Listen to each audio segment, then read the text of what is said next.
Assalamualaikum warahmatullahi wabarakatuh. Perkenalkan, nama saya Muhammad Zikri Pratama, Pak. NIM 250201021408. Mahasiswa Unsia dari kelas MJ 407, mata kuliah Perekonomian Indonesia dengan dosen Bapak Dr. Andi Pala Wagau SE MSI.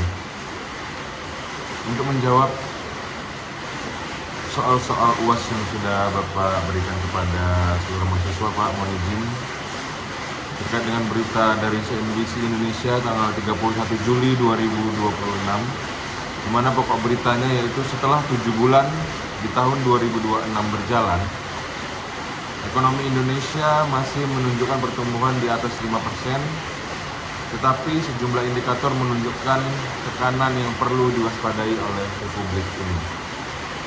Di mana 5 indikator utama yang perlu diwaspadai dan sedang mendalam tekanan adalah yang pertama pertumbuhan ekonomi, yang kedua laju inflasi, ketiga nilai tukar rupiah, 4 indeks harga saham gabungan IHSG, dan kelima keyakinan konsumen. Inti pesan dari berita yang menjadi pokok pembahasan dalam UAS ini adalah rapor ekonomi Indonesia tidak sepenuhnya merah, tidak sepenuhnya hijau. Fundamental pertumbuhan masih cukup kuat, namun stabilitas nilai tukar, pasar keuangan, dan sentimen konsumen menjadi area yang perlu untuk diperhatikan. Pada pembahasan pertumbuhan ekonomi sampai dengan 7 bulan di 2026 ini masih menjadi kekuatan utama di perekonomian Indonesia.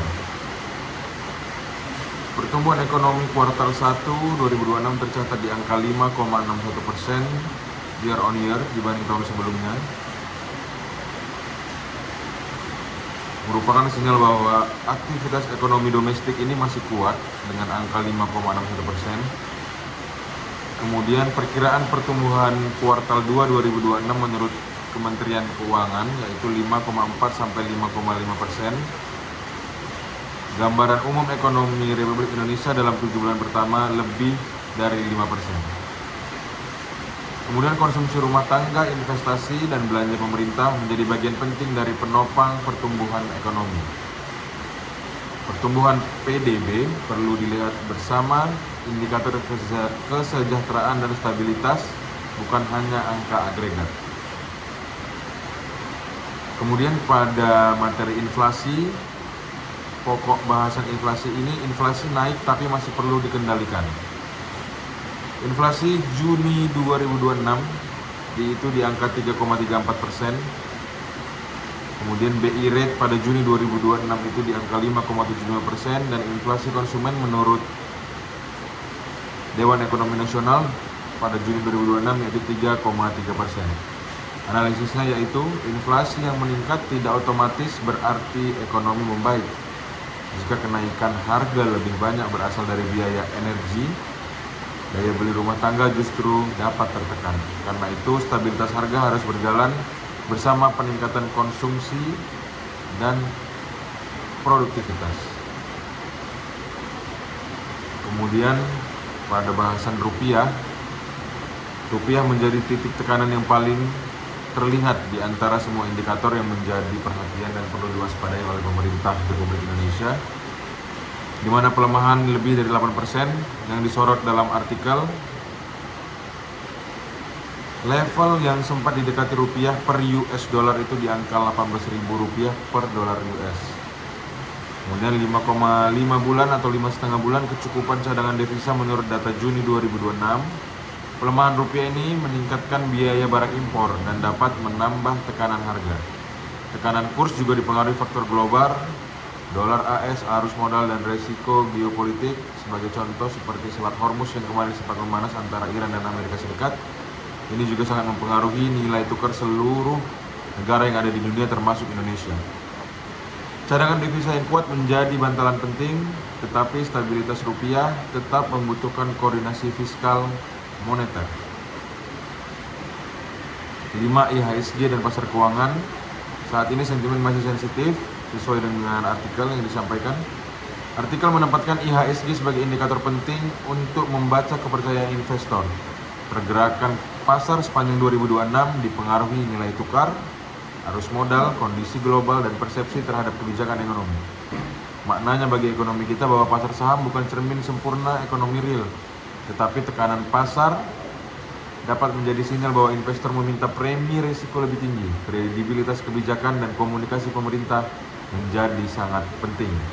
Pendapat saya terkait dengan hal ini bahwa kondisi rapor kuning bukan tanda krisis, tetapi juga bukan alasan untuk mengabaikan tekanan pasar. Fokus kebijakan sebaiknya menjaga kepercayaan tanpa mengorbankan stabilitas fiskal. Keyakinan konsumen masih optimis tetapi menurun. Per Juni 2026, tingkat keyakinan konsumen itu di angka 117,8. Kemudian di Mei 2026 itu lebih tinggi dibandingkan Juninya di 120,9 atau berkurang 3,1 poin di antara Mei ke Juni. Angka 117,8 masih di atas 100 sehingga masyarakat tetap berada di zona optimistis. Namun penurunan dari angka 120,9 dari bulan sebelumnya menunjukkan optimisme melemah dan perlu diperhatikan karena konsumen rumah tangga merupakan mesin utama ekonomi Indonesia. Terkait dengan kesimpulan sementara membaca rapor secara utuh dari artikel yang menjadi dasar pembahasan bahwa pertumbuhan berada di zona hijau, ekonomi kuartal 1 tumbuh 5,61%, fundamental dan aktivitas domestik masih menunjukkan ketahanan. Sementara untuk inflasi dan konsumsi berada di rapor kuning, inflasi meningkat dan keyakinan konsumen turun walau indikator keyakinan konsumen masih optimistis. Yang menjadi PR sampai dengan hari ini oleh pemerintah Indonesia yang menjadi rapor merah adalah tekanan kurs rupiah, bahwa rupiah melemah tajam dan pasar keuangan sensitif terhadap sentimen global maupun domestik. Kesimpulan sementara, Indonesia belum berada di situasi krisis, tetapi kualitas pertumbuhan perlu dijaga agar pertumbuhan PDB benar-benar diterjemahkan menjadi daya beli, lapangan kerja, dan investasi produktif. Pendapat saya terhadap artikel ini bahwa saya setuju bahwa ekonomi Indonesia masih memiliki daya tahan, terutama jika dilihat dari pertumbuhannya, yaitu di angka di atas 5%. Pertumbuhan tersebut namun belum cukup untuk menyimpulkan bahwa kondisi ekonomi kita sepenuhnya aman dan baik-baik saja. Pelemahan rupiah dan penurunan keyakinan konsumen menunjukkan tekanan yang bisa mempengaruhi daya beli dan juga biaya usaha. Pemerintah perlu menjaga keseimbangan, mendorong pertumbuhan sekaligus mempertahankan kredibilitas fiskal dan stabilitas makro. Menurut saya, istilah yang paling tepat adalah ekonomi Indonesia relatif kuat tetapi menghadapi banyak risiko yang perlu dikelola. Presiden Indonesia Bapak Prabowo Subianto semoga bisa menjadikan negara kita negara yang berdaulat dan lebih maju, dan dibantu oleh Menteri Keuangan Purbaya Yudi Sadewa dapat mewujudkan cita-cita bangsa untuk menguatkan ekonomi dan mensejahterakan rakyat Indonesia. Kemudian apa yang perlu dilakukan oleh pemerintah yaitu menjaga daya beli, kendalikan inflasi, pangan, energi, dan pastikan program perlindungan sosial tepat sasaran. Perkuat rupiah dengan koordinasi fiskal moneter, jaga kepercayaan investor dan dorong devisa dari ekspor atau investasi. Dorong investasi produktif, prioritaskan investasi yang menciptakan kapasitas produksi, lapangan kerja, dan nilai tambah domestik.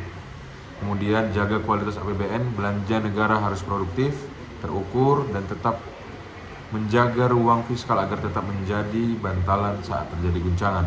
Terakhir, perkuat kepercayaan bahwa kebijakan yang konsisten, transparan, dan mudah dipahami pasar akan membantu menurunkan ketidakpastian. Kesimpulan yang saya ambil terkait dengan materi tersebut adalah ekonomi Indonesia masih tumbuh dan relatif tangguh, tapi rapornya belum sepenuhnya hijau. Kunci ke depan adalah menjaga pertumbuhan tetap inklusif, menahan tekanan harga, memperkuat rupiah, dan mempertahankan kepercayaan masyarakat serta investor. Daftar referensi sebagaimana yang ada di dalam materi saya ada 6 dan saya akhiri. Terima kasih atas perhatian Bapak Andi.